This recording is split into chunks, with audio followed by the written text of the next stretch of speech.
Hey guys, Joe Miles here with Osseo Gear. This is the Mission Whitetail Podcast. We're going to be doing a deep dive into what it truly takes to kill these mature bucks. We're going to step outside the box and look at the why for gear, tactics, training, and more importantly, the mindset from over 35 years of chasing these magnificent animals all over North America. Thank you for following along and welcome to Mission Whitetail. Hey guys, Mission Whitetail episode 86. We are doing another Q&A, and I think the reason for that is because we are getting closer and closer to hunting season, and we're getting more and more questions. And Andrew did a post yesterday that asked if there were any questions to kind of round it out. So we got a bunch of questions. Sorry if we do not get to yours, but we're going to get to as many as we can.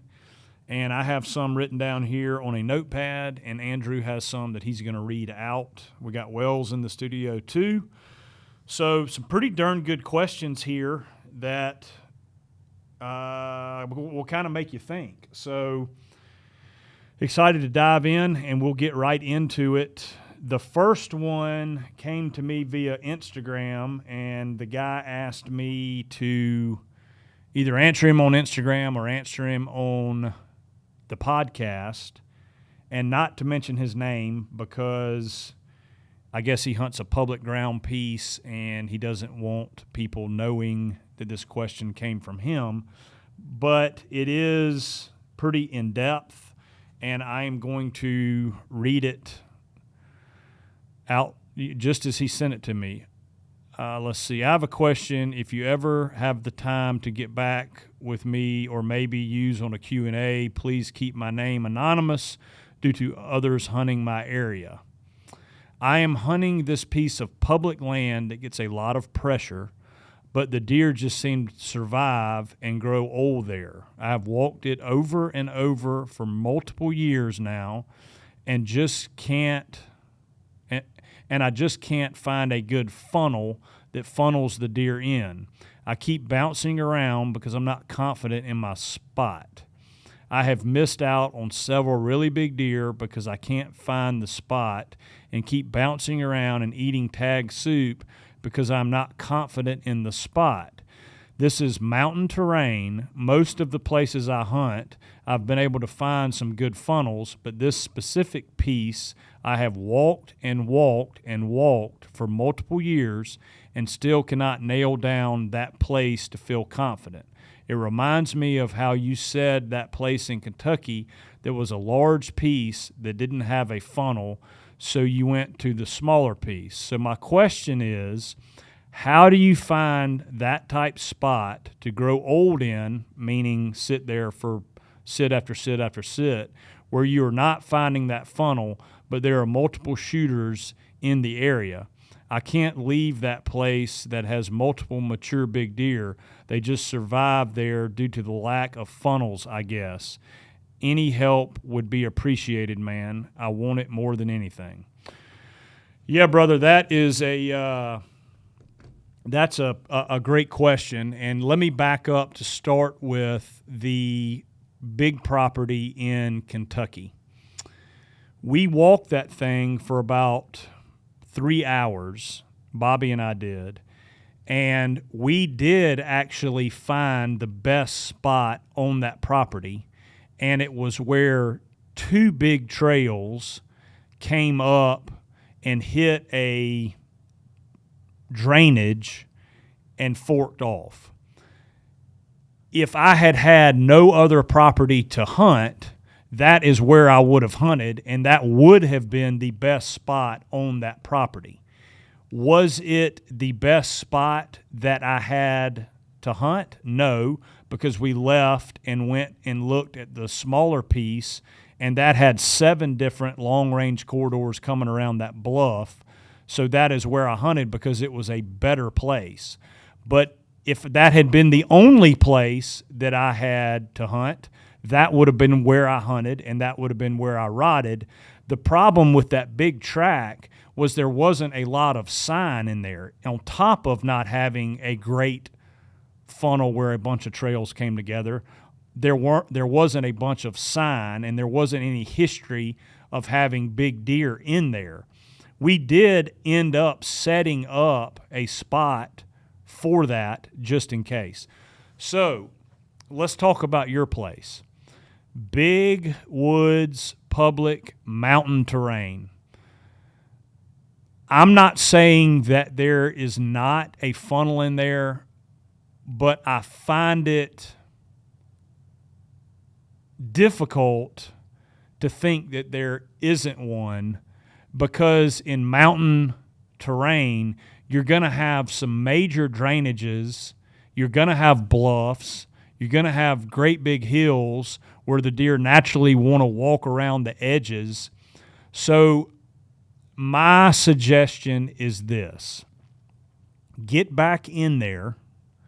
Don't look for a funnel. Look for deer trails. And we're in June, July now, or we're in July. It's going to be really hard to find that spot now because everything's greened up. You can't see the trail systems as well. So you may end up having to hunt in there this fall again like you have in the past. But come March or even February, I would have my butt back in there, and I am going to deer trails. And I'm going to follow as many deer trails as I possibly can. I'm going to follow them one way, and if it gets fainter and fainter and fainter, I'm going to turn around and go the other way. And if it's just one long trail that doesn't do anything, I'm going to go find another trail.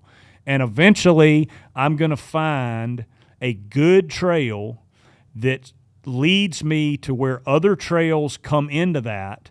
And they will be, maybe it's only one other trail, or maybe it's 3 trails, or maybe you get lucky and you find the Holy Grail, or 5, 6, or 7 trails all coming together. But eventually, there has been no piece of public, or even this big woods piece in Kentucky, or anywhere I have walked, that I have not found where multiple trails come together because of something. It may be a creek crossing, it may be a bluff, it may be a drainage, it may be a ditch crossing. But if you spend enough time in there, February, March, you are going to find where multiple trails come together, and that is going to be your spot.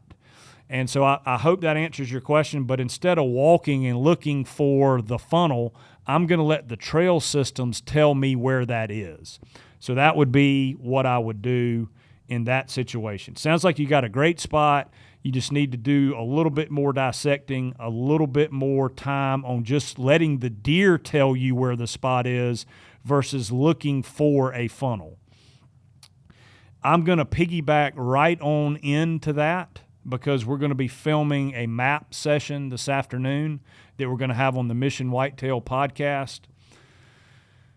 Flatland funnels, we've talked about them quite a bit, about finding an edge and creating some hinge cutting to tighten it up, and it gets confusing. So what I did this past weekend, other than sweat out 5 gallons of, my feet were cramping in the middle of the night because I was so dehydrated, but it's hot here in South Carolina, unusually hot this time of year. But I went out and self-filmed, so the footage is not great. Andrew did give me his blessing that he could work with it, so that's good. So I self-filmed setting up this flatland funnel, and it is really, really involved of how I came to this area. The key to it is that fenced-in duck pond that funnels deer. They can't jump into that duck pond, so they have to go around it. Then there was a timber cutting that happened that enhanced this spot, and I had a camera in there, and I had multiple pictures, even one daylight, of that big swamp nomad. It was after the season when that timber cutting, if y'all remember, I got messed up last year when I was hunting because of the timber cutting. When that timber cutting finished, I had left that camera in there, and I got a daylight picture of him coming through there. So I went in there in March, and I found, I went in there to where to where that trail was, where that camera was, and sure enough, it's a ditch crossing on the north side of that duck pond. This fenced in so the hogs can't get into it. And I'm like, okay, this is it. The ditch crossing, if I cut a few trees here and here, I'll have this tightened up, perfect for north-south wind. I picked out 2 trees, had gotten everything mentally prepared, was going to go in there and set it up. And I said, I need to walk more to the north because there is a big ditch up there. And as I started walking to the north, there was 30 yards away from that funnel spot where that ditch crossing was another deer trail going east and west. I went further up from that. Guess what? There was another trail going east and west. Went another 150 yards. There's another major trail going east and west that I didn't have a camera on. So I'm like, my gosh, I can't hinge cut the whole entire property. So what am I going to do? So I did a macro look at the map. I backed back out, and I followed that ditch. And this is going to be hard to understand verbally, but you need to go to that Mission Whitetail video that we're going to watch and see how all this lays out. But basically, there's a big drainage ditch that goes all the way out to the river that's really steep. Like we're talking 20-foot high banks, and it has water in it a lot of times. Can a buck get across that? Sure he can, but he's not going to want to. And then that's the north side, and then on the south side is a levee, not a very steep one, but the other side of that levee is a fresh cutover that creates an awesome edge. So I started following all these trails. I would walk one of them and see where it went, and then leave, go out to the other one, walk it. Well, they all come into this like 75-yard area that has the levee and cutover on one side, and it has that drainage ditch on the other that goes all the way out to the river. And I found the narrowest point, and it was literally about 75 yards from that ditch to the levee or that edge. And what I did is I laid down some trees to tighten that up to where the gap now is about 28 yards from one side to the other. And I got the trees hung, got a mock scrape in there, got mineral sight set up in there so they start really using that main trail. Got 2 cameras in there. Everything is 100% set up, so I'll be able to monitor that. I got a camera on the mock scrape, got a camera on the mineral, and so that trail system will form. Those does are already hitting the mineral. So what will happen when rut comes around and those bucks are going through there, like they did on that other trail where that little creek crossing was, they're going to come, hopefully, nothing is a guarantee, come right through there and use those trails those does are putting together right now. And it could end up being a good early season spot too, because the landowner does have a couple food plots that are, if a deer was going to navigate between the 2 food plots, they would come right through there. Now, they're way apart. One of them is way up on a power line, and the other one is down on the river. But if a deer wanted to go early season from one to the other, they're going to want to come right through there. So, again, it's hard to understand verbally, but if you go to the Mission Whitetail YouTube channel, Andrew, when do you think we'll have that video up? When this podcast airs. Okay, so this podcast will hit Wednesday, Thursday, or Friday. Is that fair? I don't want to pressure you into having. Okay, so Thursday or Friday at the latest after this podcast airs, that video will be up. And again, you can find it on the Mission Whitetail YouTube channel. All right, so that's kind of a funnel situation, answers the Instagram question for the public land and then flat land. I'm going to get into these other questions, and let's see. All right into the question, do you carry multiple broadheads in your quiver? That's a good question. I used to do that. I used to have a fixed blade head in my quiver, and whatever mechanical I was running at the time, it was the Rage Tripans. I loved that head and shot a ton of deer with it. And my thought process was the tri-pan was not – it was a good penetrating fixed blade, but if I got in a real thick area where I may get some angling shots and needed to get more penetration, I did have an iron will in my quiver that I would snap on every now and again. And also I kept one in there for hogs, but because I didn't want to shoot a hog with one of my tri-pans, I would shoot it with a fixed blade, and we got a ton of hogs in the swamp. Nowadays, I do not do that. The only broadhead I have in my quiver are the mega meats, and it's simply because I shot a lot of stuff in Africa with it last year and then used it this entire season, and I've seen what it has done, and I've seen it not get a complete pass-through, but the entry hole and through both lungs has been – even at quartering two, quartering away, it's been so devastating. I just haven't had an animal go over 100 yards when I've hit them with that broadhead. Up through the guts, quartering away, quartering two. If you were a guy that was concerned about penetration, like you were like, okay, if I'm hunting in open areas where I kind of know I'm going to have a broadside shot, you obviously don't ever know exactly. I want to run the mega meats. And I do want to keep a broadhead in my quiver for penetration, to get more penetration. I would go with the T2. I shot some stuff in Africa with that thing. I shot a gemsbuck and a warthog, and good gosh, that head is the tri-pan on steroids. And I just, for me personally, unless I'm shooting Cape Buffalo, I'm not shooting fixed blade head.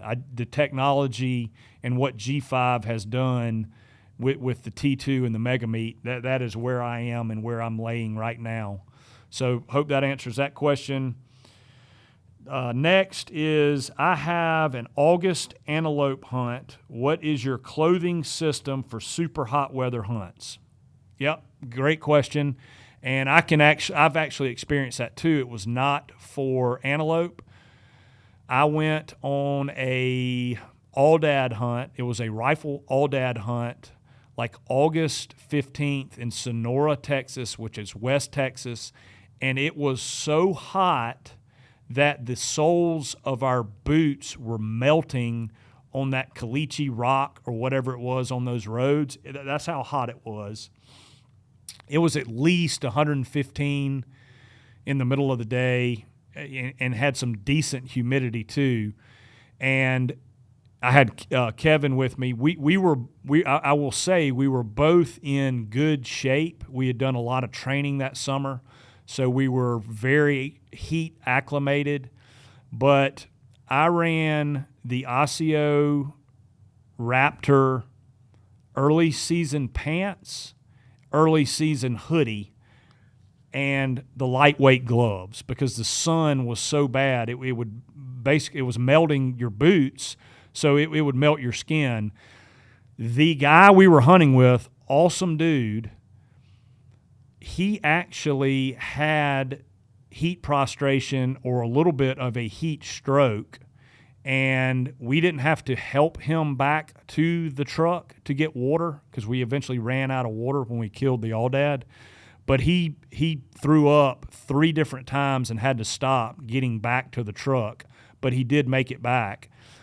He did not have a hood, and I will 100% guarantee you that if we had not had hoods on those early season tops, we call them our early season hoodies, there's a chance we would have had major heat exposure too. But having the ability to sweat in that early season hoodie and those early season pants, and then pull that hood up to keep the sun off of our heads, and then being able to zip that thing down, it's about a half zip to let some air in there, and to open those vents on the sides of those pants to let some ventilation in there. It literally saved us from what could have been a health issue. And now with the Wrap-X camouflage, man, if you're doing an early season antelope hunt, where you're going to be doing spot and stalk, whether it's, I don't know if this is a rifle hunt or a bow hunt. I don't know much about antelope hunting at all, so it might only be bow season then. But doing spot and stalk, hot weather antelope, I'm guessing this is going to be in like New Mexico, Arizona, somewhere like that, maybe Texas. Then yes, it's going to be super hot. I would say yes, early season Wrap-X hoodie, which I'm not doing a sales plug for Osseo here, but we do have those in stock now.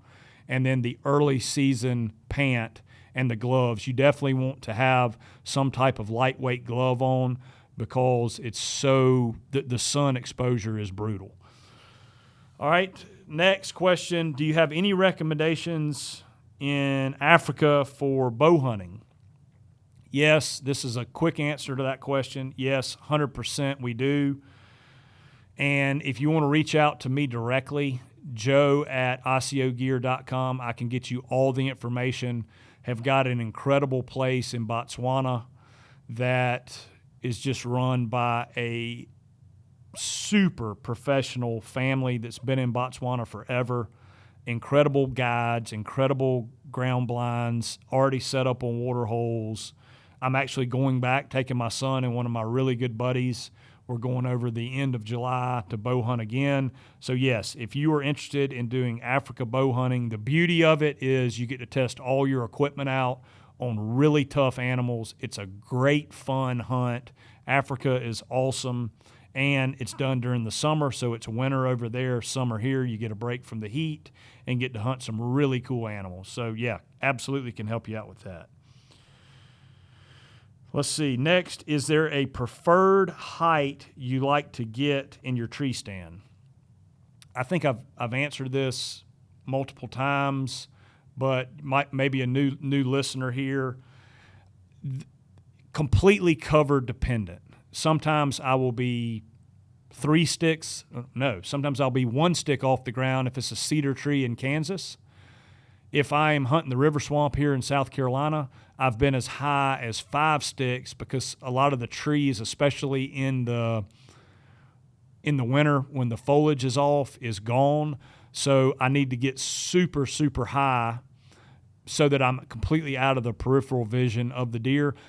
Noted, if you get super high, you've got to be very careful with your shooting because it's such a small window to get into the lungs and into that area. So when you get super high, you've got to be very cognizant about your angle and about making a good shot because inevitably you'll shoot high and it'll be like through the backstrap. So if you do get high, be careful how you make your shot and then let the cover determine it. Sometimes I'll be 15 feet high.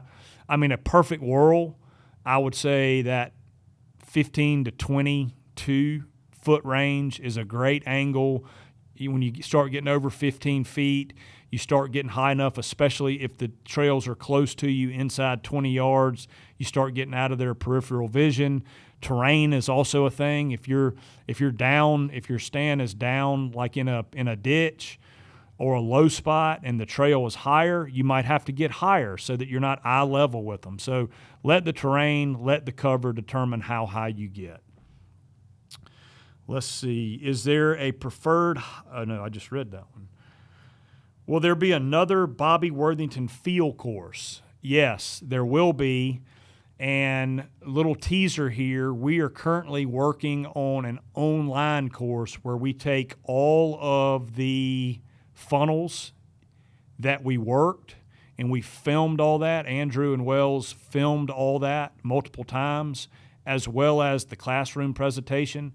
And we've got a really good idea on how we can put it on a map and show with graphics how the trail systems work in those funnels and where the stands are located, what the wind is going to do, and then break back to real time of Bobby and I actually in the funnel with the class going through it. So I think it's going to be pretty interesting for guys that don't have the time to get away that time of year, or guys that can't necessarily don't want to pay that much to go to the field course.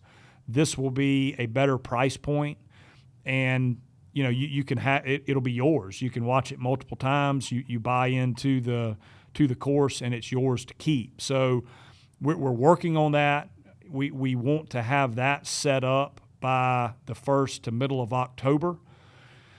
And if you're interested in that, you can email me at joe@ociogear.com. I'll put that email into a folder, and when we launch it, I will email it. But you can also, instead of doing that, just follow along on social media. And if you don't have access, you can certainly call into the Ocio office, and we can put you on the list to get notification when that thing goes live. Last one that I have before we bounce over to Andrew: has the swamp buck nomad shown back up? God, I tell you, I am definitely infatuated with that deer, obviously, but I tell you, when we go to these shows and stuff, there are other guys that are interested in that too, and I get it. I mean, he's quite a thorn in the side. But to answer that question, no. That deer, I haven't really gotten my cameras out right now. I just mentioned earlier that I had 2 in that one funnel. There's another spot that I have set up that's got 1 camera on it. And then we set that mineral site up earlier in the year, and I've got a camera on that. And if you follow me personally, I did post a picture of a big 8 that is growing nicely, that has been around that mineral site for a couple years now, that is definitely a shooter. He's a 5 or 6 year old buck, which is hard to get in that swamp. But when we got 4th of July coming up, and then I've got a little family vacation. When I get back for that, I'm going to dump. By the 15th of July, I will have a bunch of cameras going in the swamp, and hopefully I will get a picture of him, and absolutely will let folks know if he is still alive, because I will be chasing him early season for sure. Andrew, hit me with them, brother.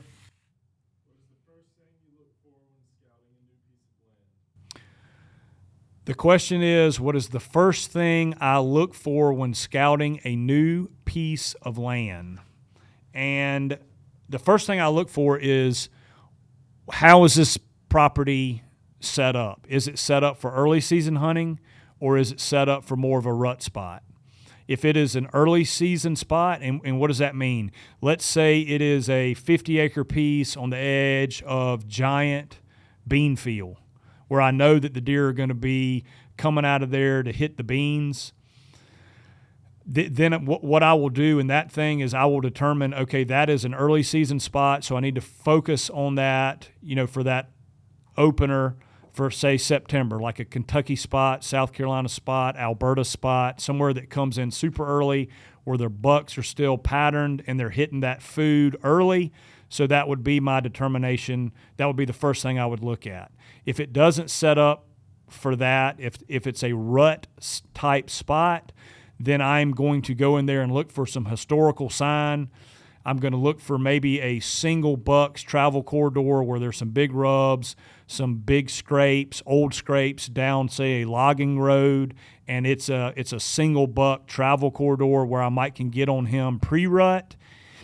And then obviously I'm going to look for a rut funnel with a bluff, a creek crossing, a drainage, something like that, to see if it sets up for rut. And then I'm going to plan my hunt on that property accordingly.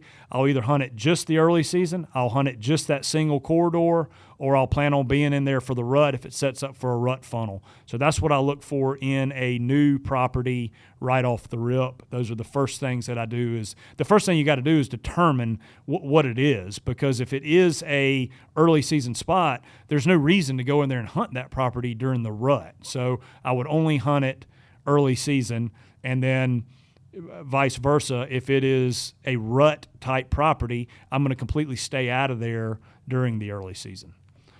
Hope that answered that one. What we got?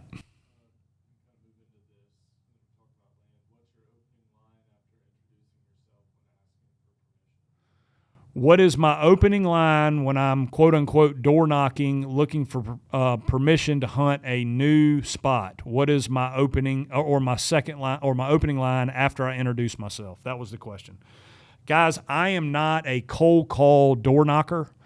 That has never worked for me. I've got two buddies, Justin and Cole, and I will not get into their tactics, but they do an incredible job of cold calling. And they've had major success with that and rounded up a bunch of properties. And I don't want to spoil it for them what they do, but they've had a lot of luck with it. The question was not to them. The question was me. I always come through the back door on these properties. And what do I mean by that? I find some type of common ground. I find somebody that knows them, somebody that referred me to them, a friend of theirs, or something, so that when I do call them, we'll call that door knocking, or I do shoot them an email, my first thing is, hey, this is Joe Miles. I am friends with so-and-so. I was referred to you by so-and-so. I know your neighbor, James, and he told me to contact you, because that immediately takes the pressure off of them. So that is always my quote-unquote opening line is, I am friends. I know your uncle is friends with my cousin. I do something to make a connection there, and then I go into the I would like to hunt your property spiel and why that's a good thing. All right, what's next? What has been the hardest state and/or terrain to hunt whitetails in, and why? Yep, 100% South Carolina for me. Number one is pressure and buck-doe ratio. Where I hunt is way out of whack. Pressure, rifle, we're in game zone 3 here. Aren't we in game zone 3, Wells? Yeah, game zone 3. And rifle season comes in August 15th. It goes all the way to January 1st. It's really hard to get a buck past 3 years old. And the terrain. The terrain sets up really difficult to funnel deer, whether it's going into food plots, whether it's going into rut. It's very hard to do that. So South Carolina, for me, has been the hardest place to bow hunt mature whitetails, and I think I laid out the reasons why. What we got next? How did you become a professional hunter? How did I become a professional hunter? Yes, this can be a very long-winded answer, but I'm going to give the Cliff Notes version. Had an infatuation with Africa, always wanted to hunt there. There were some Peter Hathaway capstick movies. If you look him up, he was an award-winning author, wrote some books. Death in the Long Grass was his original book. Absolutely incredible read. Highly recommend it. And for guys that want to, they can still find his videos. You can look up Sportsman on Film, and you can actually pay like $4 and download his old films. I got those when I was like 12 years old. My dad bought them for me, and there was a U.S. guy named Jeff Rand that was a professional hunter, and I just determined right then that's what I wanted to do. So when I got older in college and getting out of college, I went to Safari Club International, and I picked up every single Safari Outfitters brochure and tried to talk to them while I was there. And when I got home, we didn't have email back then. I faxed them like resumes, and I had 2 of them that reached back out that said I could come and do an apprenticeship. That's how it all started. I ended up going to the Professional Hunter School in South Carolina. I passed it, graduated there, and then broadened my connections, ended up in Mozambique with a really good outfitter, professional hunter, did an apprenticeship under him for a few years until he thought I was qualified enough to start guiding some guys, and ended up doing hunts for him. And then I let my professional hunting license lapse because I came home and concentrated on my family and my business here. And so that was the end of the professional hunting, quote-unquote, career. And now I do still outfit over there and am personally hunting over there more and more, and would like to retire over there if I can get Wells and Andrew to start running this business. But they're still young whippersnappers, so that's going to be a while. And the chances of the old ball and chain moving to Botswana is pretty darn slim. But, yeah, Africa's awesome. All right, what else we got? Do you want that long one? Yeah, give it to me, buddy. As a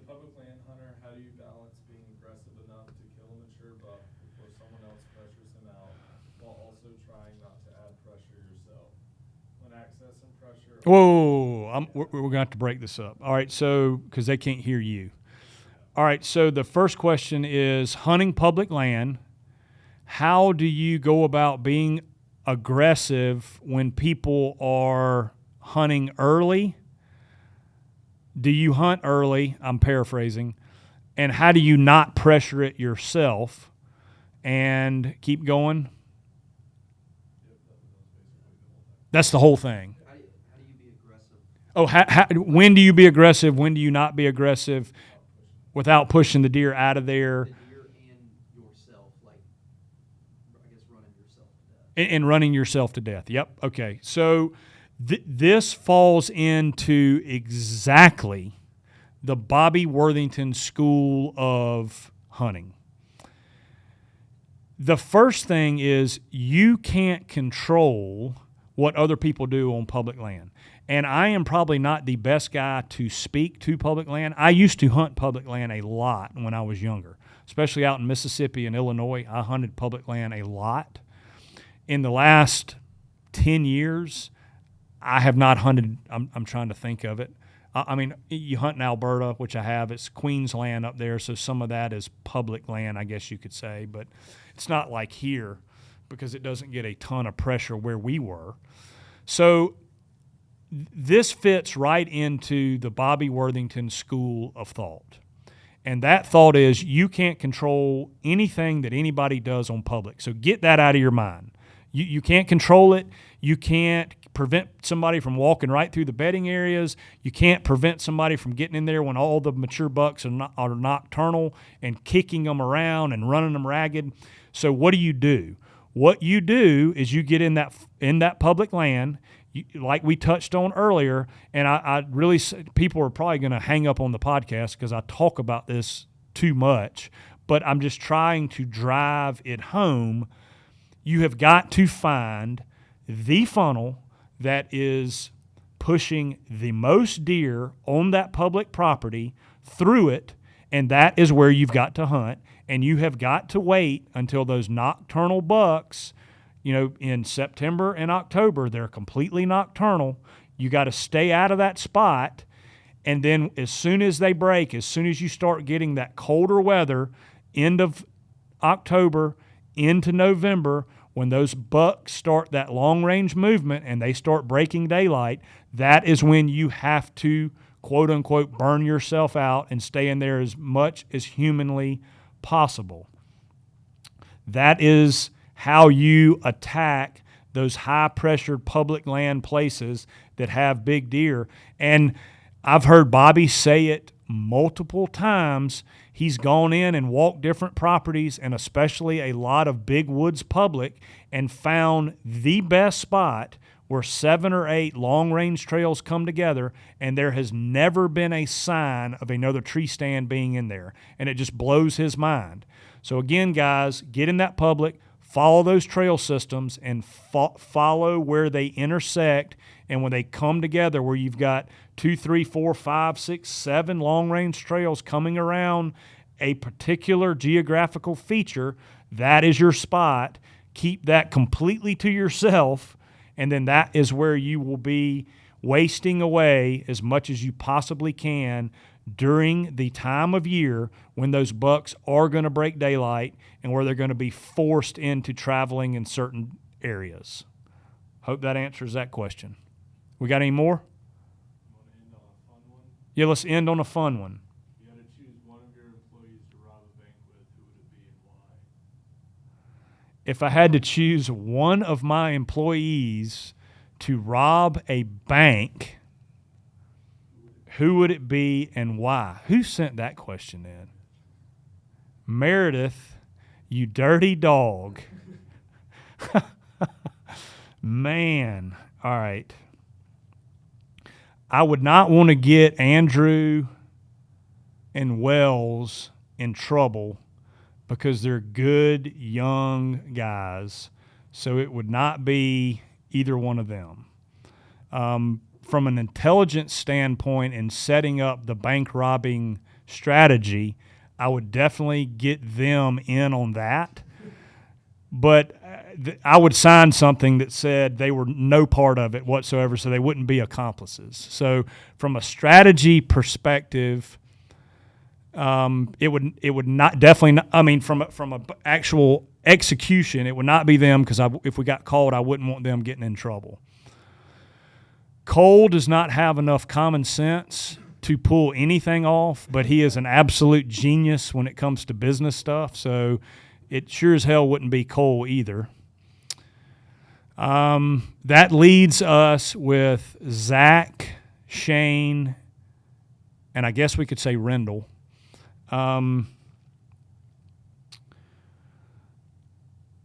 Golly, that's tough. I would probably put Zach in the same category as y'all. I wouldn't want to get him in trouble. So I mean, Rendell. So that leads us with Rendell and Beads, Shane. I won't say his full nickname on camera. We were pretty close there. So it's going to have to be Shane. And I think it will be Shane because he would be my muscle, and I don't think he would be at all afraid to shoot it out with the cops. I think he would dive right in and be right there with me till the bitter freaking end. He told us a story yesterday at lunch. We always have these group lunches, and he told us a story the other day about being at an archery shoot where the rules were not being implemented correctly, and he drew a line in the sand and was like, "No, I'm not shooting until y'all fix this," and it clogged up the entire three. That's just Shane and his mentality. He would be right there through the thick and thin. I think Rendell would too. It's just, Rendell's too big. He's 7 feet tall, so if we had to crawl through like a crawl space, Shane could do that with me. So at the end of the day, Meredith, it would be Shane. He would be my go-to for robbing a bank, but I would definitely get Wells, Andrew, and Cole. Cole would help me with the money laundering after we got done with it, and the actual strategy of pulling it off would be done with Wells and Andrew. So, Meredith, that answers that question. I appreciate it. Very good. And that'll wrap us up, guys. We appreciate it. Thank you all. Have a great, I guess this will actually go after the 4th of July. So, hope everybody had a good 4th of July and was safe. Until next time.